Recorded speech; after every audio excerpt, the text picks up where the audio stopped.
Good evening. Welcome to the David Lynch Foundation's first annual Power of Caring celebration.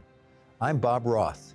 21 years ago, our founder, David Lynch, brilliant filmmaker and a dear friend, shared a simple but profound insight. This here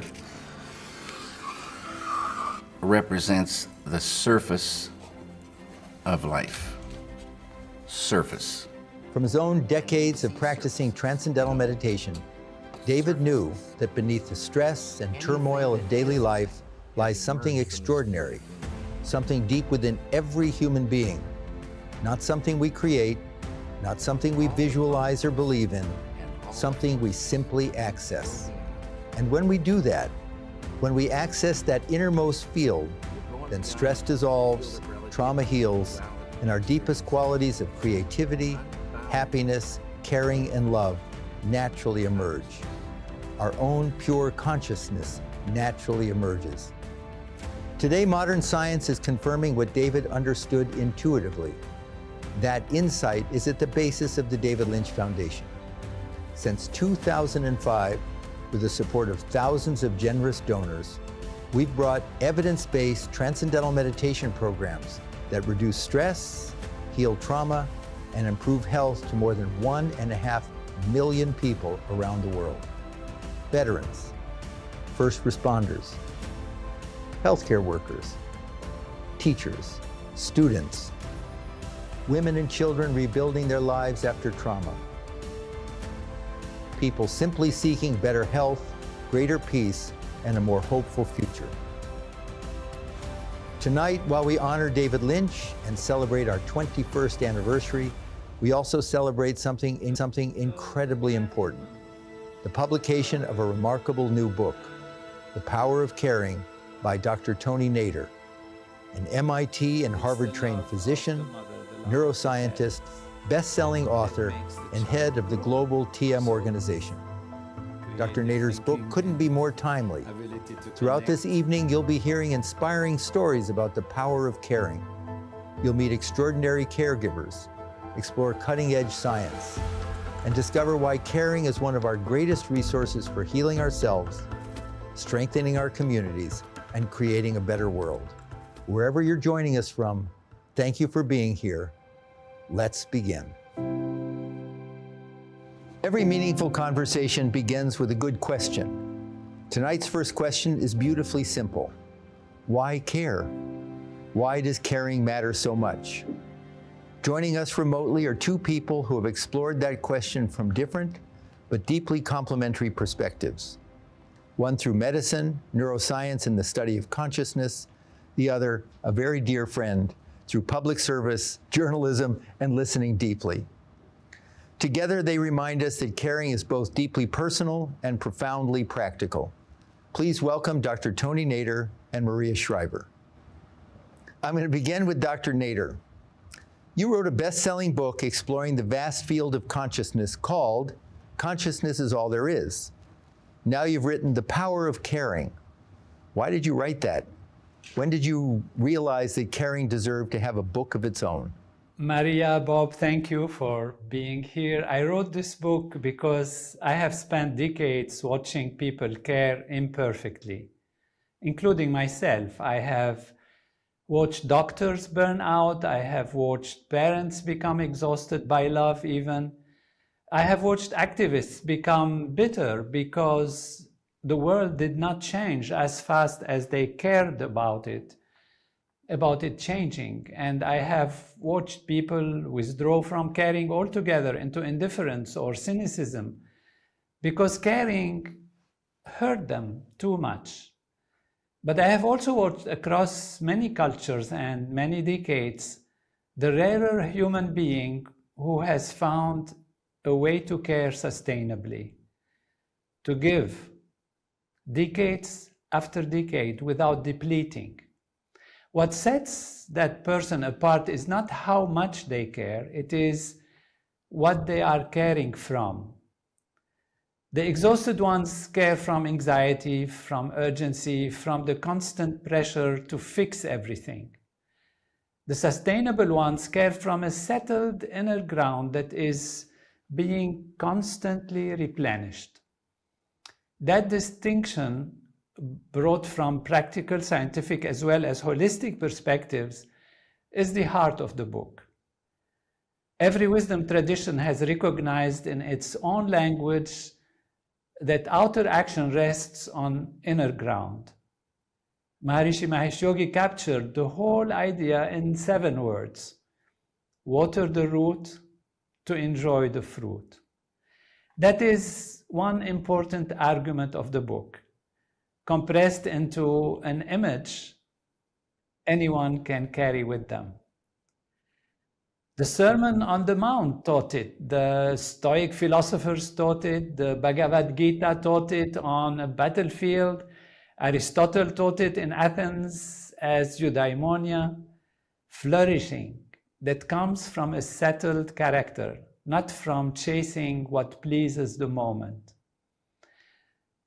The book puts common sense, science, traditional and ancient wisdom into the language of modern life through medicine, neuroscience, and the study of consciousness. The world does not lack caring people. What it lacks is caring that lasts, caring that nourishes the person doing it instead of depleting them. That is why I wanted to write about. Thank you, Dr. Nader. Maria Shriver, you are an award-winning journalist, best-selling author, founder of the Women's Alzheimer's Movement, and also, most importantly to me, because I appreciate the publication so much, you're the founder and editor-in-chief of Maria Shriver's Sunday paper. You've devoted much of your life to advancing mental health, supporting caregivers, veterans, women, families, and communities in need by telling their stories, advocating for them, and standing beside them. Maria, when you look back on your life, who has been the greatest model of caring in your life, and what did they teach you? Well, I'm learning right now as we sit here. I'm learning as Dr. Nader speaks. I think listening to him, I think of all the mothers in the world who care so deeply about their children and the children of mothers they don't even know. I was thinking while he was talking about how exhausting it is for so many to care. And I so appreciate the concept of caring wisely and caring in a sustainable way so that one can continue to care, because I do believe that our world is suffering from a lack of caring. People are suffering thinking that nobody cares about them.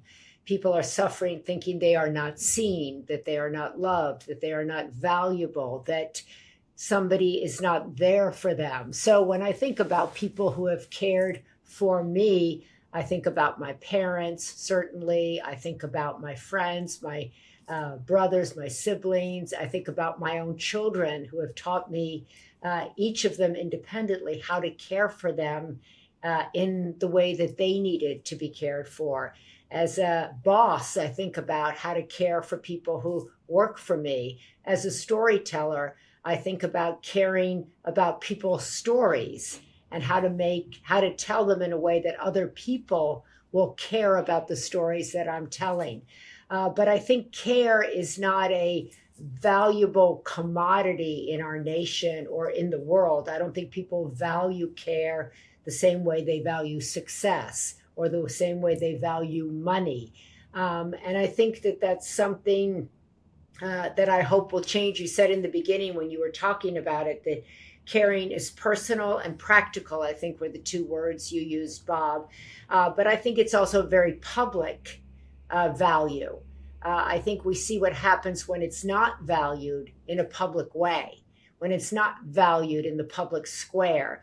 And that's why I think it's so exciting that Dr. Nader has written this book and is asking us to care in a public, private, practical, personal, and professional way. Those are all the P's, because I think that it tells us is indicative of the kind of society we can be and we become if we value a value like care. Beautiful. Any thoughts on what Maria just said, Dr. Nader? That's really beautiful, and at the heart of the thinking and why the book was written. I think in few words, she mentioned the whole context, and of course, we know that in her life, in her work, she lives what I have written about, in fact, and she's the living example of that. Thank you. Thank you, Dr. Nader. For me, learning meditation and learning how to emotionally regulate allows you to, I think, center. Dr. Nader talked about being grounded, being at peace with oneself, and then, caring from that place is very different than caring from an excited, energized place, right? And I think that if people were able to more emotionally regulate, particularly public leaders, imagine if they were able to emotionally regulate, to ground themselves, then what would be the wellspring from that place? How could they care from that place as opposed to an agitated, anxious place? I think we would be living in a very different world.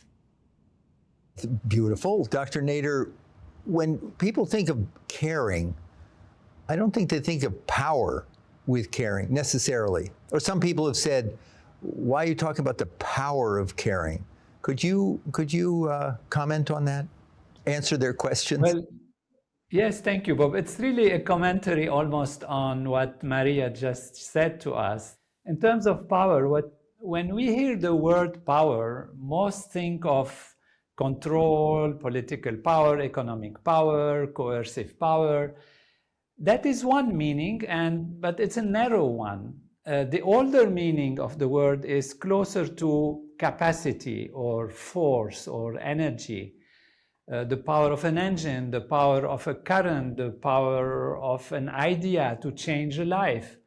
And caring in that older sense is one of the most genuine powers a human being can exercise. Dr. Martin Luther King Jr. said it beautifully. Power without love is reckless and abusive. And love without power is sentimental and anemic.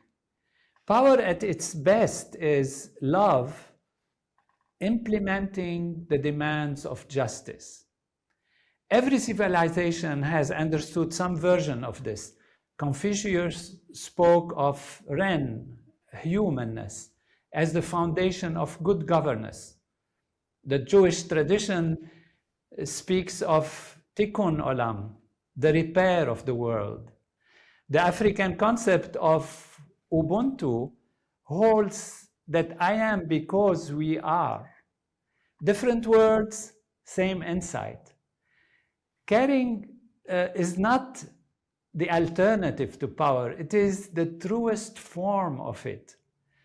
The title of the book, The Power of Caring, is to insist that we take caring seriously, not as a soft virtue, not as, say, kindness without teeth, but as one of the most powerful forces in human life. A child who is cared for develops differently. A patient who feels cared for heals differently. A community held together by mutual caring withstands what an isolated community cannot. These are not soft effects. They are measurable, observable, and decisive. Caring done consciously and sustained over time builds people. It builds relationship. It builds institution. It builds civilization. That is power worthy of the name. And yet, Dr. Nader, you talk about, when I was listening to you on a video, when you were talking about this book, you said the question that seems to cross across all cultures is, who cares? Who cares about me? That people feel like nobody cares about me, and who cares whether I do this, or who cares whether I do that, and nobody even notices that I'm here. I'm curious about how you feel like your book might be helpful in igniting a conversation where people actually feel, oh, wait a minute, there's an alternative to the way I feel right now. somebody does care about me. Somebody does want to make my life better. I can partner with someone. I can live in a different type of a community. Absolutely beautiful. And really, that's where the book, which starts with who cares. And at one point, actually, I was thinking to call the book Who Cares, just to create a little bit of, a shock or something like that. And the publisher, for very good reasons, convinced me that to change it. And I thought of the power of caring so that it balances that aspect of who cares after all. And so who cares can be, spoken with a shrug, with kind of a sense of cynicism. And who cares can be a moment of tears, of questioning, does the universe care? Does anyone truly care? And so the book addresses this and shows how actually we are wired to care, and nature emphasized and supported those traits in evolution where we have mechanisms in our nervous system that actually are activated when we look at somebody who's in pain or who is going through trouble. And they are similar to those mechanisms that are activated in the person who is living that. And so these are like mirror neurons. There are different things scientifically that we see that show we are wired to care. But with stress and strain and, reflex actions and thinking we are always under threat in society, we don't allow this caring from the inner field to manifest itself. But when we settle back within ourselves, then we find caring become natural and effortless. And we know that even those who say, who cares, they actually care very deeply. And that's what I also try to show in the book, that at some level, maybe they've been hurt, maybe they don't understand what is happening, maybe there is an attachment to results that are not under their control, and maybe they are too anxious about attachment and they want things to be only in a certain way, and they don't take a step back, go back to themselves, and feel how much actually life cares and how much there are such wonderful people like you, Maria, that actually care about everything and everyone in a sustainable way. So what's important is to go back to the self, settle down, and all of this manifests itself in a natural and effortless way. I'm going to ask you to conclude this conversation in just a moment about what do you mean by conscious caring, because there's so many books that have been written on caring. But before that, Maria, I'd like you to comment on Dr. Nader's words just then.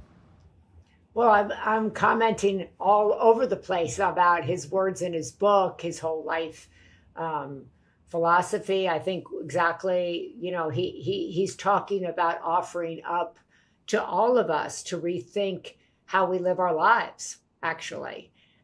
He's offering a paradigm shift. He's saying, there's power in something perhaps that you haven't thought about. There is power in living a different way. There is power in acting a different way. There is power in thinking a different way, behaving a different way. And I think that is arresting. I think that is hopeful, and that is intriguing to people, and that is counterculture. And so now we have somebody saying, we don't have to live like that. That's a different version of power and aggression.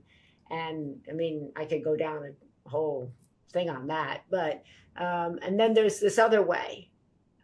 So we can care about these issues, but we can approach our life, I think, from a different place. And that's what I get what you're talking about. Right? Beautiful. Right? Beautifully Absolutely. articulated. Dr. Nader, conscious caring. What does that mean?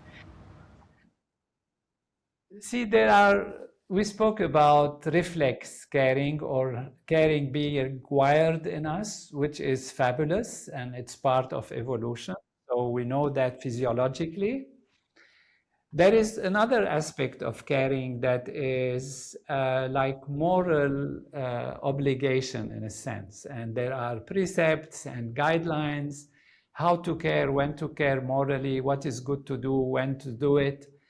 And sometimes actually the trouble is also in following blindly what we think is the right thing to do.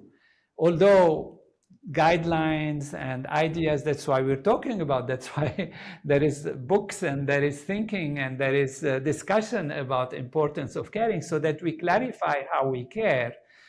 But if caring becomes an obligation only or a reflex only, then it becomes a performance when it's obligation. So it's a moral obligation. Then I do what the right person should do. But is it mine to do? Is the situation what requires me to do? Should I be carrying the other person's feelings and problems and difficulties, or should I try to help them rather than carrying the burden of their life in a sense? And sometimes we misunderstand caring as being, okay, somebody's suffering, you come and you start suffering with them. But you had one person suffering, now you have two people suffering. So what did you achieve overall? What we want is to be conscious, to go back into the inner ground, the inner space from which true caring happens, and to be able to evaluate the situation, to be able to be conscious of what is happening, not just respond to the loudest or to the first coming or to those who are, yelling or this and that, just reflexly or based on, oh, this is what I should be doing. Conscious caring is caring that comes from within. Empathy, for example, is something that is feeling. You feel something, and that is also wired within us. But if you feel and you leave it at that, it burns you out and overloads you. So you should learn that boundaries are not walls. They are just what allows you to care more from a sustainable level. And Maria mentioned self-care. Self-care, has had a bad name because people think you take care, you go on to luxury trips and spas and all that. That's fine also, we don't want to disregard that. But self-care is the ability to be the best one can be so that we can care for others. So empathy has to be supported by conscious caring. So empathy feels, we can say compassion feels and sees, it analyzes, it makes a decision.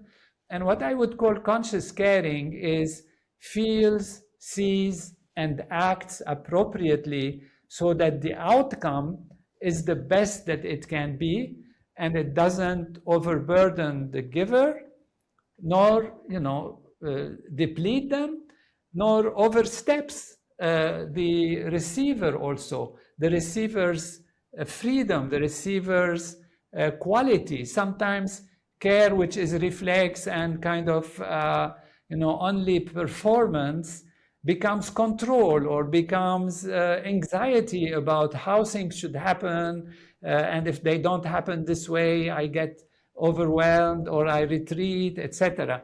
So conscious caring is something very deep that awakens the higher parts of the brain, that allows us to act in a sustainable way. I think it's important, Bob, that there's about 60 million Americans, for example, and there are millions more in other parts of the world that are now caring full-time for a loved one, be it a special needs child, a person with Alzheimer's, Parkinson's, ALS, someone who's cancer, and they are caring, really, they're full-time caregivers, caretakers, right? And that is exhausting work. It is round-the-clock work. And I work with a lot of caregivers and try to support caregivers and see this all the time, that people are just burnt out from caring. and the conversation about how to care wisely and also inject self-care into the caregiver's journey is a much needed conversation for the millions and millions of people who find themselves caring for a loved one with no end in sight. And so how do they do this job while caring for themselves, while not losing sight of themselves, while not burning out, while not being totally depleted, is a conversation I think that the world needs to have as people age and need care. You know, there's a saying that says you will either be a caregiver or you will need a caregiver, every single one of us. So who will come to care for us? Will they come and care wisely? How will they care for us? And when we have to step up, how do we care wisely and from a place of joy? How do we sustain ourselves in that journey, which is so challenging?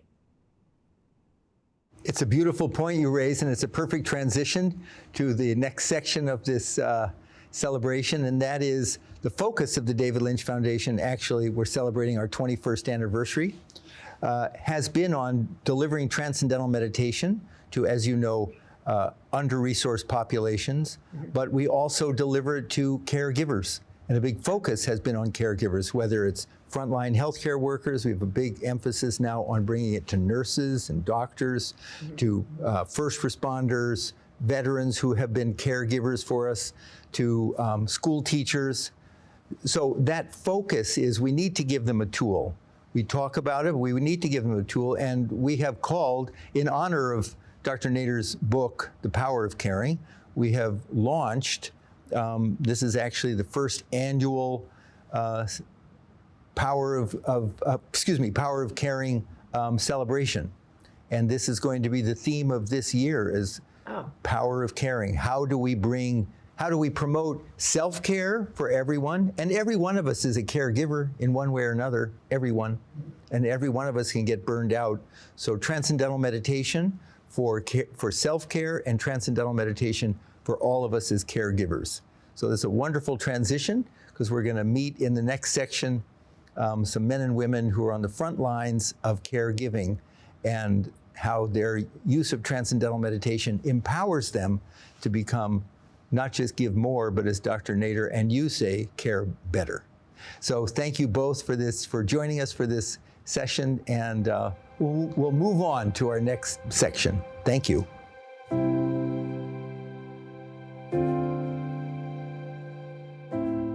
Tonight we've been talking about caring, what it means, why it matters, and how it changes us.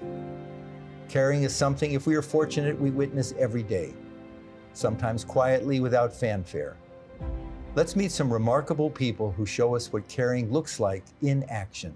We began with the men and women who embody caring, America's healthcare workers, in particular, the nursing profession.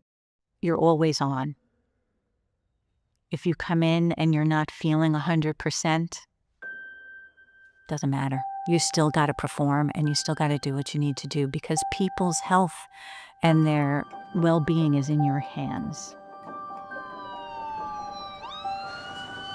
We're taking care of sick patients, a lot of very ill patients. We want everybody to get better. Unfortunately, some of the patients are not going to get better. You can't do everything in the moment. So, of course, by the time your day is finished, you feel burnout.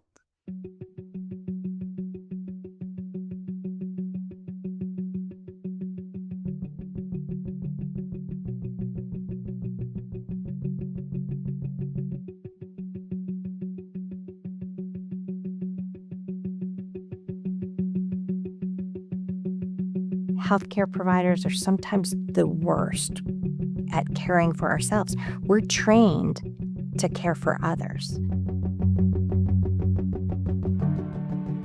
There's burnout, there's PTSD because of the experiences with their patients. So because of that, looking for different opportunities of how to meet our wellness goals and remain healthy.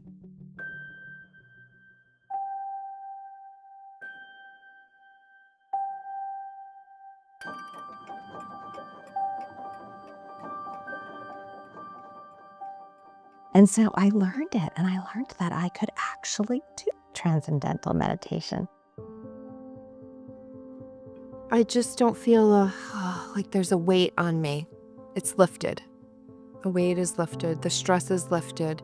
When I think of transcendental meditation, this really deep stillness, just a sense of deep, deep peace. It's like the whole world of chaos is outside the door. I don't have anxiety. Things will make me anxious from time to time, but I don't live an anxiety-filled life. With TM, it's bringing me a more solace of, okay, I can do this. Like, you can lift the world. And the patient feels safe and calm if their caregiver is nice and calm. I'm much more productive now. I'm not drained. I'm not wanting to leave here. My husband actually has to call me and ask me to come home sometimes.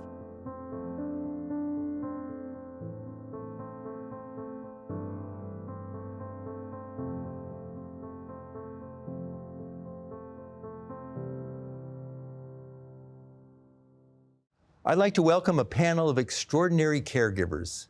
You'll meet them one at a time. First, I want to begin with Dr. Yolanda Lewis-Ragland. Dr. Ragland is a board-certified pediatrician and health prevention expert. For years, she has lived in and served the Washington, D.C. neighborhoods of Wards 7 and 8, communities that experience some of the nation's highest levels of gun violence and trauma. Dr. Yolanda, you have seen TM work in this community. Tell me the response from meditation. For communities that face trauma, it's not just gun violence, right? It's poverty, it's chronic disease. They often feel like they don't have control over their circumstances. And what I know about this community is you can't just tell people to calm down or get it together, especially when their nervous system has been operating from survival mode for so long. But what transcendental meditation did for this community that I worked in for years was it gave them the capacity to move from just reacting to their challenges to responding.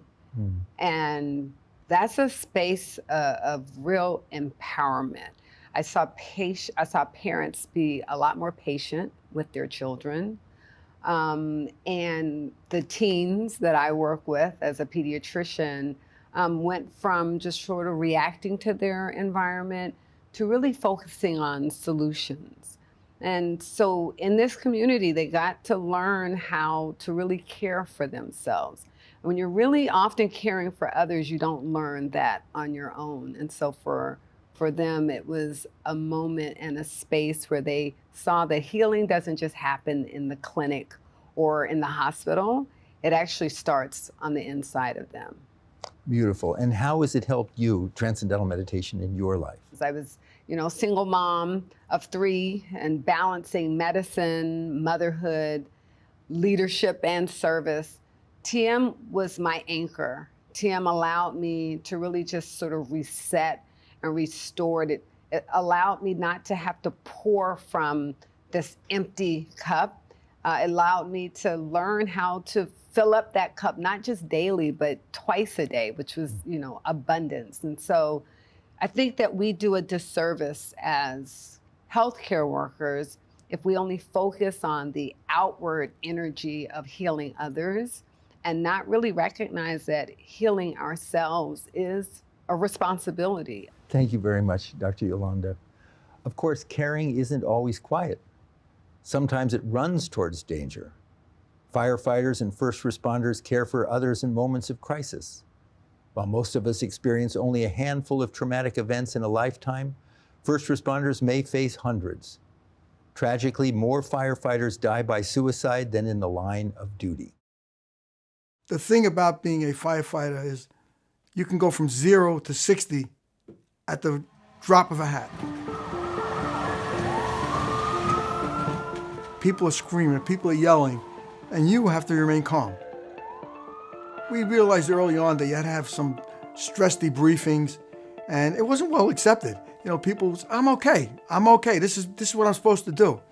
But then I will tell you when it really, really hit home was on September 11th. We lost 343 members of our department, and we realized that there wasn't anybody in this job that wasn't hurting. I needed help. And the hardest thing to do is to ask for help, especially as a firefighter when you're there to help other people. I struggled with alcohol for many years, especially after 9/11. I'm a survivor of 9/11. So I needed a change, I needed a reset. I didn't believe it was going to work, and it was a revelation. This transformation with TM, it's changed a lot of people's lives, changed my life. To have something that can really help, it's huge. And the thing that blew me away about it was that it works. You know, at the end of 20 minutes, you're like, wow, you feel great. Honestly, if it was up to me, we would be teaching it in the academy. It just calms you down. When I said we went from 0 to 60, it makes that 60-30, and you're calm enough to do your job, makes you a stronger person. What motivates someone to keep showing up day after day for complete strangers? How do you keep caring after witnessing so much suffering? Salvador Cassano is the retired commissioner of the New York City Fire Department, and he's a legend there, a Vietnam veteran, and a national chairman of TM for Firefighters. Commissioner Cassano, you responded to the September 11th attacks and helped lead the department's recovery for years afterward. You've been meditating 16 years? 16 years. 16 years. You were my teacher. I was his teacher. I didn't know it was 16 years ago. How has it impacted your life? Well, after September 11th, all of our lives in the fire department that were spared, our lives were upside down. You know, working 18, 20 hours a day, sleep deprivation, eating on the go, eating on the run. We all were worn down. And we needed something else. You know, you try your physical activity, you try nutrition, you try praying. There was just something missing. And TM helped me get back into myself. I was always worried about caring for our 16,000 firefighters and EMTs, family at home, and met you and decided it's time to take care of myself first before I could take care of others. It's made a tremendous difference in my life. Why are you so committed to bringing transcendental meditation to firefighters all over the country, all over the world? Well, I held every rank in the fire department, so I know what every rank went through as a firefighter, an officer, a chief of department, and commissioner. So there wasn't any rank that I didn't serve, and I knew the anxiety of each rank. There was a new probie, a new promotee, and everybody always says, I'm fine, I don't need any help, but they did need help. Especially the people that responded on September 11th. We saw things that we shouldn't have seen. So when I explained to them, this will help you to overcome that stress, they listened because they know I did it, I've been there, I've been in their shoes. Probably not too many people can say that. So the important message to get out to the firefighters, take care of yourself first, then you can take care of others. This is a truly great human being. It's an honor to know you, and thank you for joining us here. As we look to the future, we're launching the David Lynch Foundation's Next Generation Initiative to address the growing mental health crisis among young adults. In fact, young adults ages 18 to 25 have the highest prevalence of mental illness of any age group, and suicide remains one of their leading causes of death. Let's hear from students whose lives have been transformed.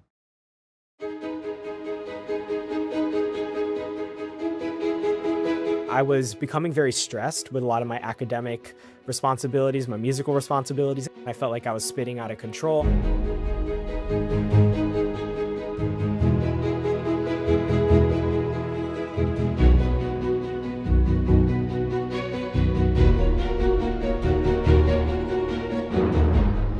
I was struggling a lot with social anxiety to the point where I was having panic attacks. I was going through body dysmorphia, issues with like eating disorders.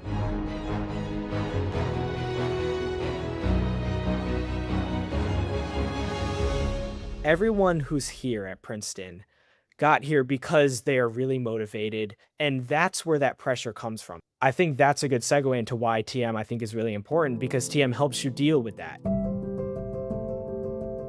I didn't realize until like probably 2 weeks into meditation, my mind had been clear, and I had felt happy and confident and normal. I had my life back finally, and I had my mind back and my body back. It was like an effortless return to normalcy. I kind of joke that TM is my office hours for stress, and I'm wrapping myself up within myself. I truly see the difference in how I deal with stress, let alone everything else in my life. Meditation has allowed me to stay calm, stay grounded. If it wasn't for meditating, I wouldn't have been able to get through school, honestly. It's one of the best things I've ever done, for sure. Lisa Beata is a U.S. Army veteran and Director of Veterans Affairs for the City University of New York. And I should add, you oversee 3,000 veterans, and you're overseeing their health and well-being. So why is it so important to bring TM to these veterans and college students that you serve? What's unique about a veteran, what they're facing? Our veterans have to reacclimate to civilian life. In the military, they know their mission. Everything is set. But coming back to civilian life, there's so many distractions. Economic, balancing employment, elder care, child care, studying. So this helps. This is an additional tool that supports them. What have you seen among the veterans who practice Transcendental Meditation? What are the benefits that you've seen? I've seen a restoration of calm, not just balance, but retention. All of our veterans that have practiced TM have graduated, have moved on to even graduate school or leadership positions. So I've seen a lot of success. Wow. And how has it helped you? I know I heard you speak one time that you said that the meditation came at the right time because you were going through some real traumatic experience. 10 years ago, I was volunteering halfway across the world, and I received horrible news about my daughter being in an accident. And losing my daughter is beyond devastating. And trying to just move forward with everyday life was a challenge. For me, suicide ideation became an everyday consideration. It wasn't until another veteran reached out to me and said, I've experienced, I've practiced TM. Maybe you should try it. And TM came at that right time for me. I was able to sleep again, able to communicate, concentrate, really support my fellow veterans. Well, thank you very much for your service and the integrity with which you live your life. Thank you. Joining Lisa is Kelly Malloy, Director of the David Lynch Foundation's Heal the Healers program, who along with Haley Hanna has brought Transcendental Meditation to over 100 hospitals in the US and 26 in New York City alone. And Kelly is also a senior certified TM teacher. So Kelly, why is it so important at this time to be bringing TM to young people and college students? College is a time where we're preparing and planning for our future, for our career, what's next. And when our physiologies are bombarded and overwhelmed by anxiety, depression, burnout, we're not sleeping properly, we're not eating properly, we're not taking care of ourselves properly. And we get to a point where we're not preparing for our future. We don't know where to turn. And sometimes turning, again, like we've been talking about, is suicide, is ending it all. So, you know, to see this next generation thrive, we need to be arming the young adults with tools, with techniques to heal, to take care of oneself so we can thrive, so that we can be present and show up in our day-to-day lives and really just allow the best version of ourselves to just naturally be expressed just by taking that time practicing TM, which I have the great honor of waking up and getting to do every single day. Yeah, I would say we talk about TM as great for self-care and caregivers. And I think every one of us here, we're all caregivers, and people watching, we're all caregivers somehow, whether it's with a parent or a child or a friend or relative. And so the self-care for you as a caregiver, the meditation, I think, must be extraordinarily helpful. So I would like to thank you, Lisa, and Kelly, and Yolanda, Dr. Yolanda Lewis-Ragland, and Commissioner Cassano, my buddy, for joining us here. And I just conclude by saying caring has no borders. It speaks every language. Let's see how the David Lynch Foundation, together with the International TM Organization and affiliated organizations around the world, are enriching, even saving lives every day. Quando é 8h15, bate o sinal e aí todos eles param o que estão fazendo e meditam.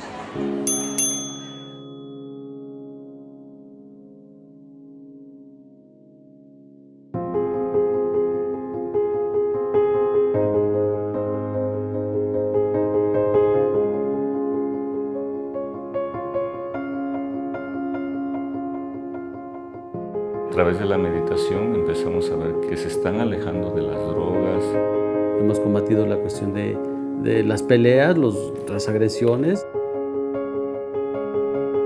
पढ़ाई में भी मदद मिल रही है, जिससे आसपास में मन भटक जाता था, अब वो भी नहीं हो रहा है और अंदर के बहुत सारे रोग, बीमारियां, वो सब भी अब दूर हैं।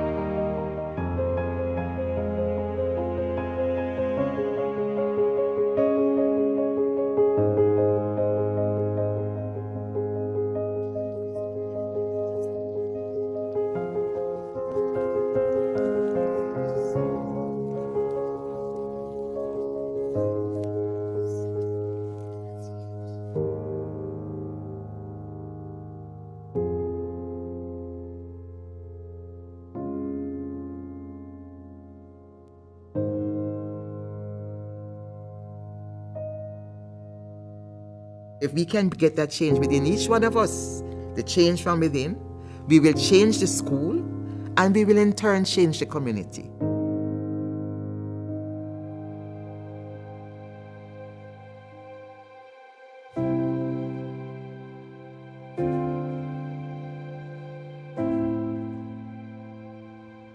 Tonight, we've seen caring in hospitals, in schools, in homes, on city streets, across oceans, different people, different cultures, different professions, which brings us to another intriguing question. Is caring simply something that feels good, or does it actually change us, physiologically, emotionally, even biologically? Let's explore that question from two complementary perspectives: the health benefits of caring for ourselves, self-care, and caring for others, caregiving.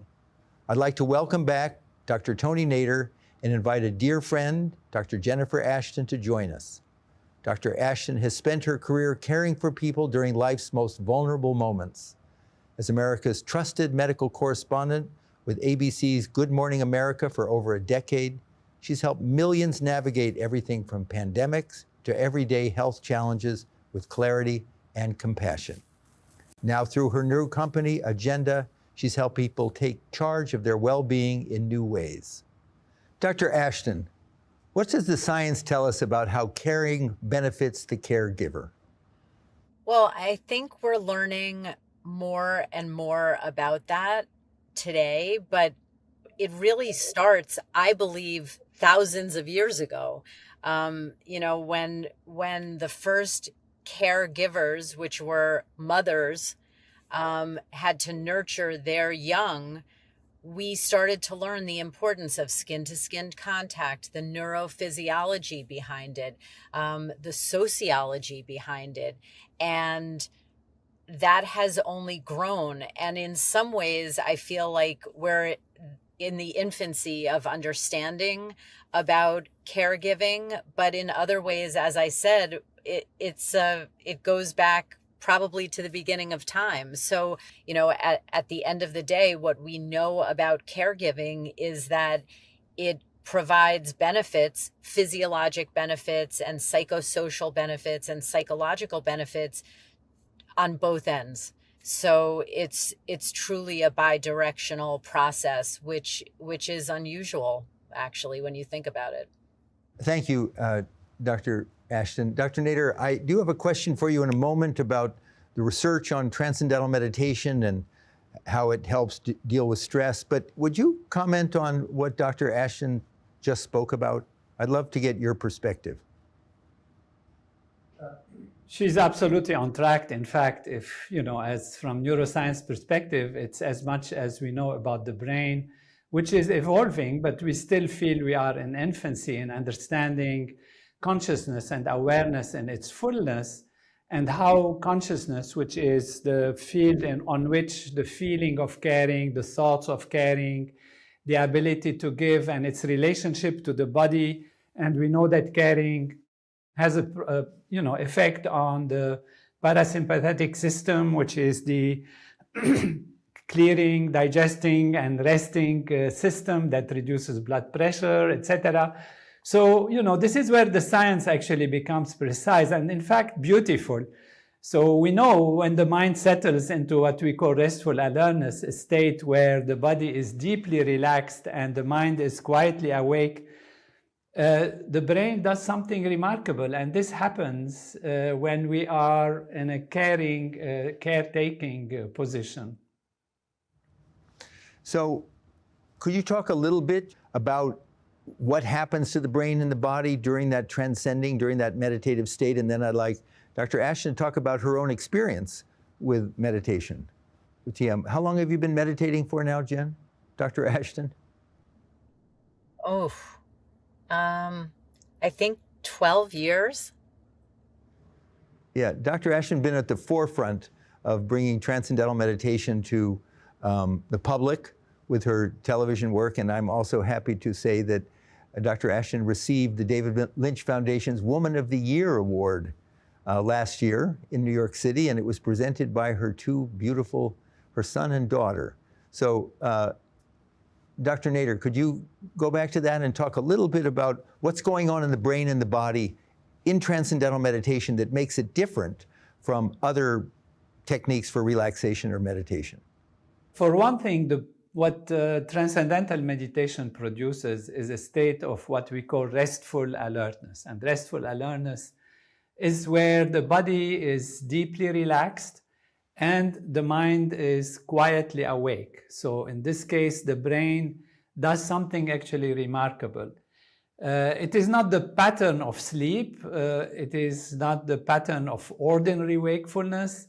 It is a fourth state, what we call. It's not sleep, it's not dream, it is not regular waking.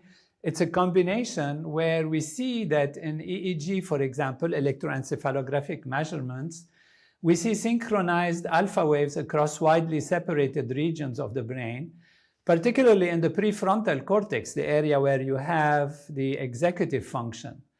And that coherence is a marker of integrated functioning. Different parts of the brain talking to each other in a more unified way. That is also called the default mode network, which is normally a source of self-referential rumination, the worries, the mental replay, the noise, the monkey brain, which we call, and that usually quiets down. And in transcendental meditation, it actually is awakened on the basis also of a restful body, because that default mode network is where creativity is there. And that is different from other meditations where the default mode network is calmed down so that people don't ruminate and don't worry and don't etc. But unfortunately, this is the place where also creativity comes from. And that's where restful alertness is amazing, because you have alertness, you have creativity. At the same time, cortisol drops, vagal tone improves, metabolic rate decreases in a way that is deeper even sometimes than sleep in some measures. So over time, with regular practice, these acute effects become traits. They, long-term meditators show at baseline, for example, less amygdala reactivity, which is the place where there is fear and anxiety and all of that, and better emotional regulation. And at the same time, stronger executive function. So their nervous systems have a new set point. Now, this is the physiology. What makes it moving is that this state is not exotic. It is the natural state of the human nervous system, and that the human nervous system is designed to return to. That's what we call the set point, and which we have as humans largely lost the ability to reach this place under modern conditions. Deep rest is not the absence of activity. It is the presence of something that has been there all along, waiting to be accessed. So that's beautiful, Dr. Nader. Thank you very much. Now I'd like to go back to you, Dr. Ashton. First of all, talk about your practice of TM and how it's helped you through, I know, many of the challenges you've had in your life, if you'd like to describe that. And then I want to talk to you about why this conversation about caring is so important at this time. But first, if you could talk a little bit about how meditation has helped you over all these years. Well, Bob, first of all, I love hearing Tony, Dr. Nader talk about the science, because as scientists and healers, I could listen to that all day long. But, there's a saying that I'm sure that you both have heard, which is, doctor, heal thyself. And I think that's a really apt saying to remember when we talk about not just my experience, which I'm happy to share, but in general, caregivers needing to take care of themselves and engage in self-care. We will be no good to help anyone else if we're not first living our best health and our best wellness. And that's where self-care is not selfish. It's necessary. My brief story with TM is, and Tony, you have not heard this. Bob, of course, knows it. But I was, let's say 14 years ago. So I was in my early to mid 40s, I guess. And I was really just running on that hamster wheel constantly. And, I had 2 teenage children, and I had 2 full-time, very demanding careers. And I had a failing marriage that I knew at a very deep level was failing. It was not tumultuous or hostile, but it was just empty.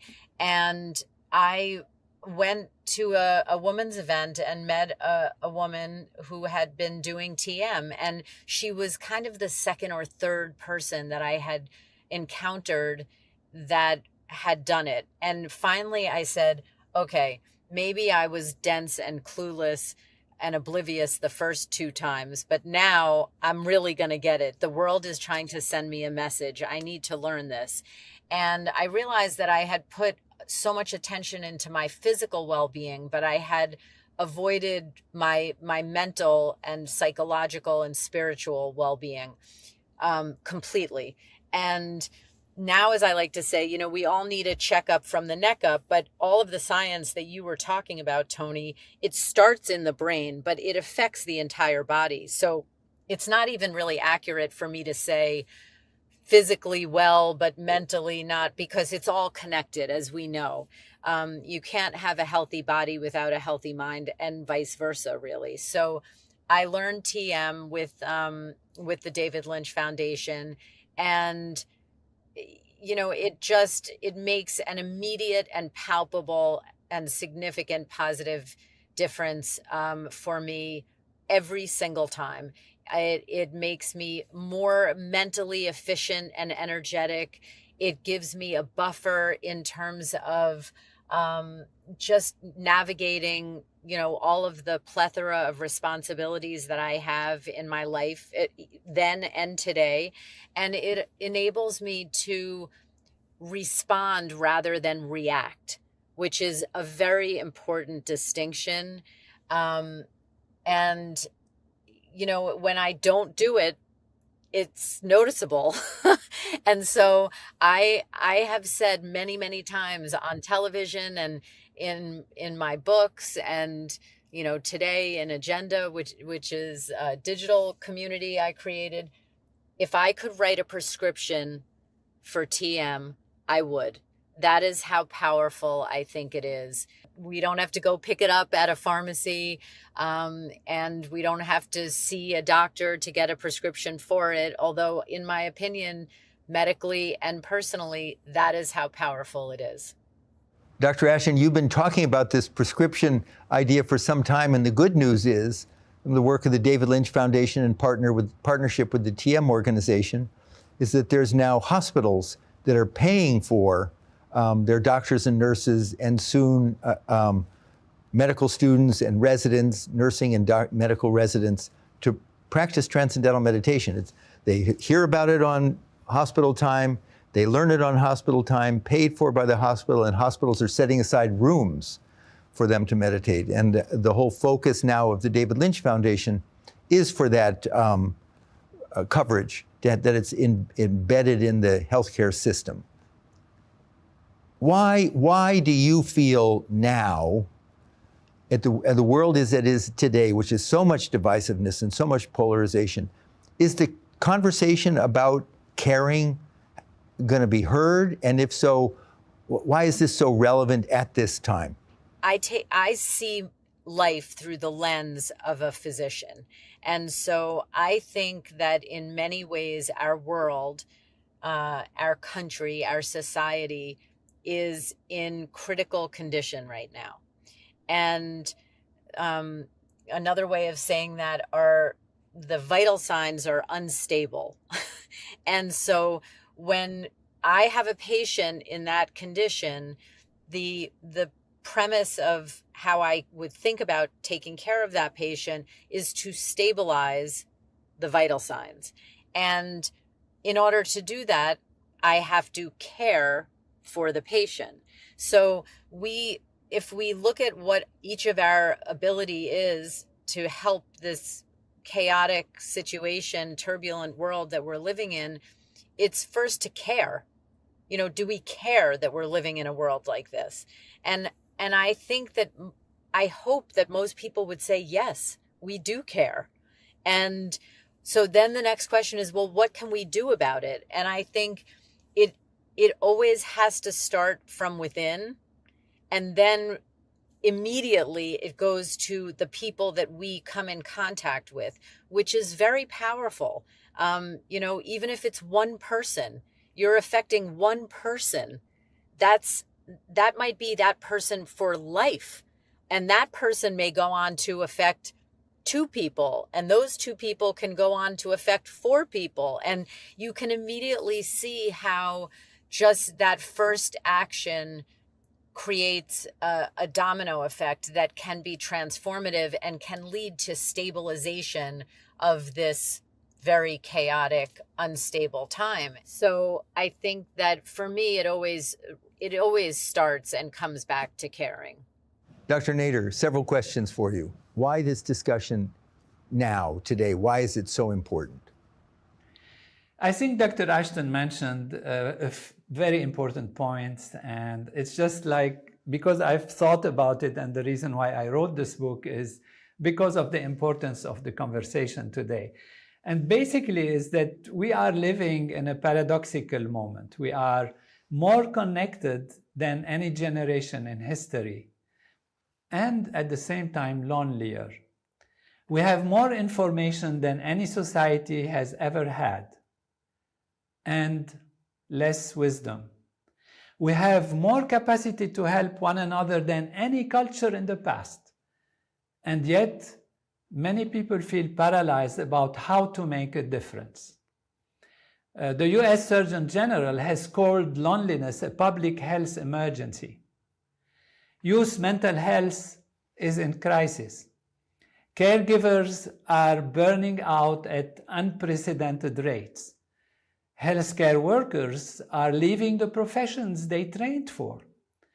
And underneath all of it is a common thread. People are caring imperfectly, and they are being harmed by their own caring.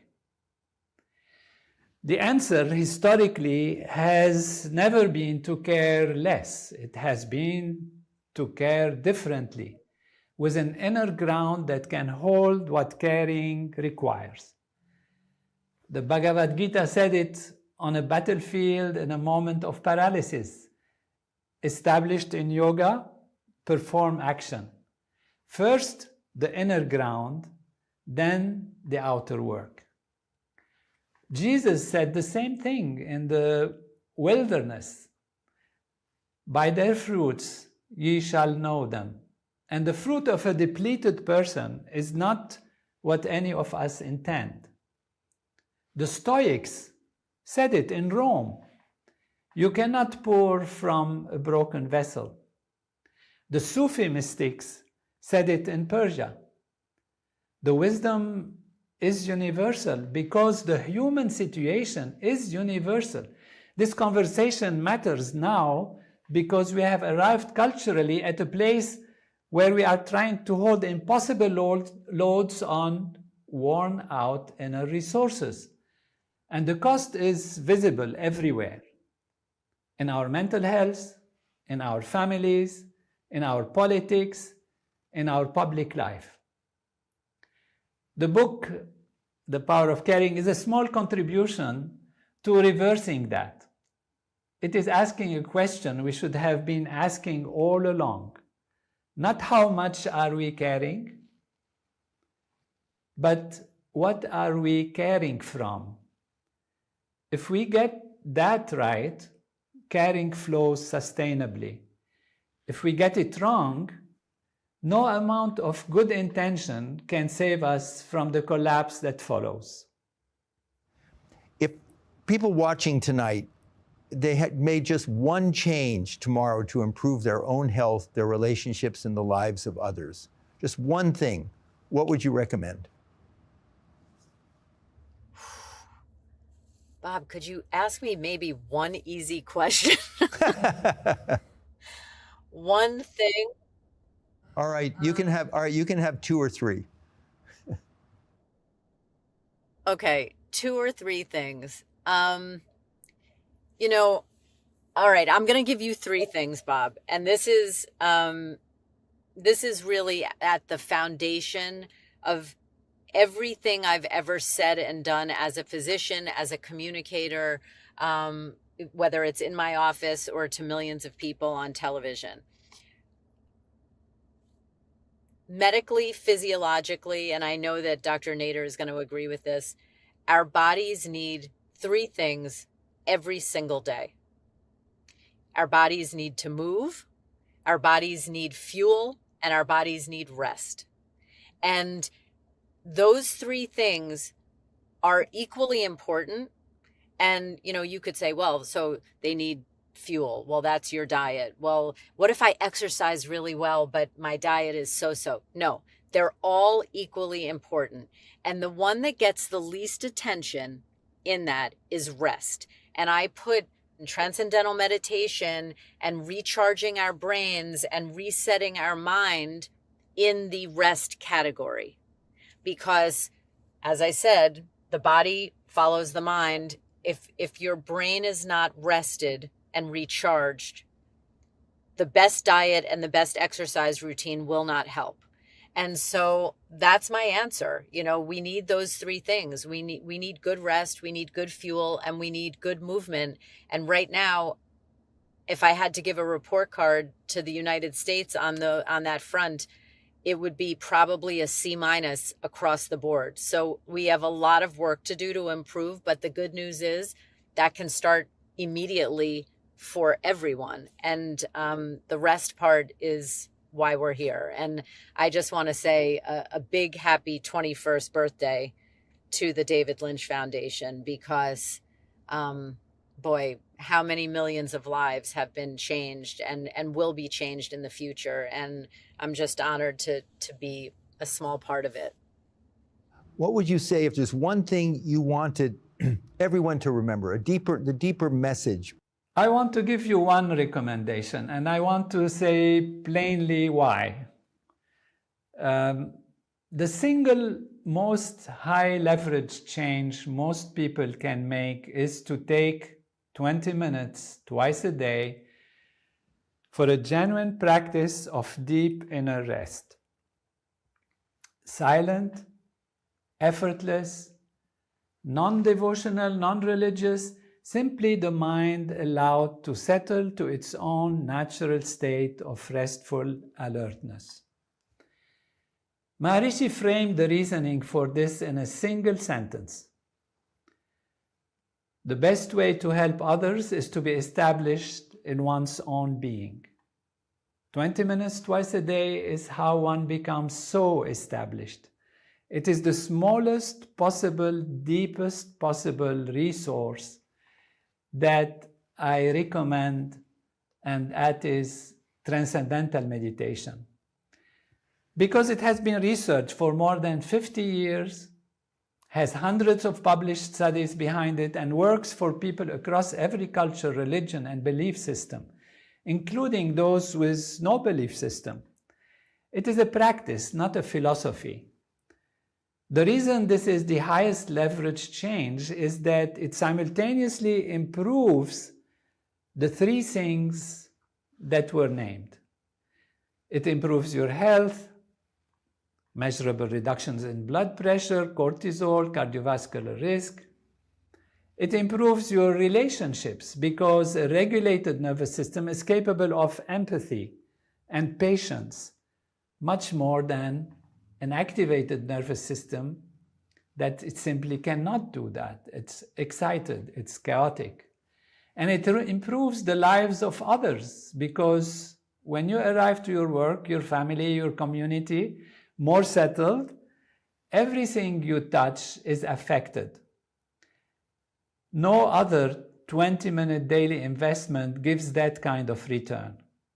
It is not the only path. Every contemplative tradition has developed related practices, and I honor them all. But this is the one I know most about. It is the one this foundation, David Lynch Foundation, has spent 21 years making accessible to those who need it most. And it is the one I would recommend to a member of our family, my own family, without hesitation. Start tomorrow. Give it a few days, then look at your life and see what has changed. As we heard from Dr. Ashton, she described what actually happens when you learn transcendental meditation. You will not have to be told, you will experience it directly.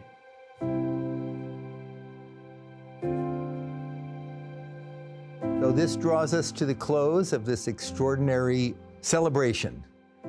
21 years ago, David launched his foundation, and in that time, over 1.5 million people have learned transcendental meditation, and the world has woken up increasingly to the technique that Maharishi Mahesh Yogi brought to the world. And I'd like to say, for those who don't know, that Maharishi personally selected Dr. Nader to be his successor. And what an excellent choice that was and is. So my thanks to Dr. Tony Nader, to Maria Shriver, Dr. Jennifer Ashton, and our outstanding panelists, Dr. Yolanda Lewis-Ragland, Commissioner Salvador Cassano, Lisa Beata, and Kelly Malloy for sharing your wisdom, experience, and hearts. Tonight we've been reminded that caring is more than a feeling, obviously. It's a daily choice. It's how we care for ourselves and one another, build healthier families, stronger communities, and more compassionate world. Tonight has inspired you. I hope you'll continue the conversation and the journey by reading Dr. Tony Nader's new book, The Power of Caring, which is available now on Amazon. And if you don't yet practice transcendental meditation, I second what Dr. Nader said. I hope you'll explore it. You can learn more at tm.org.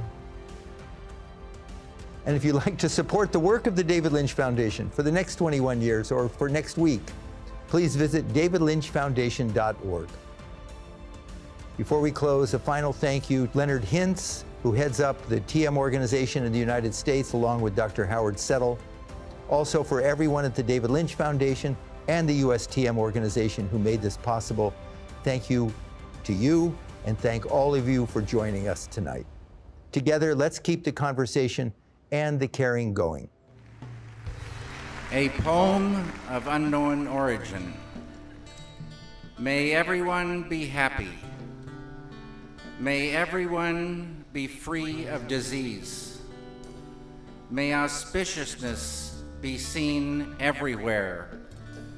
May suffering belong to no one. Peace.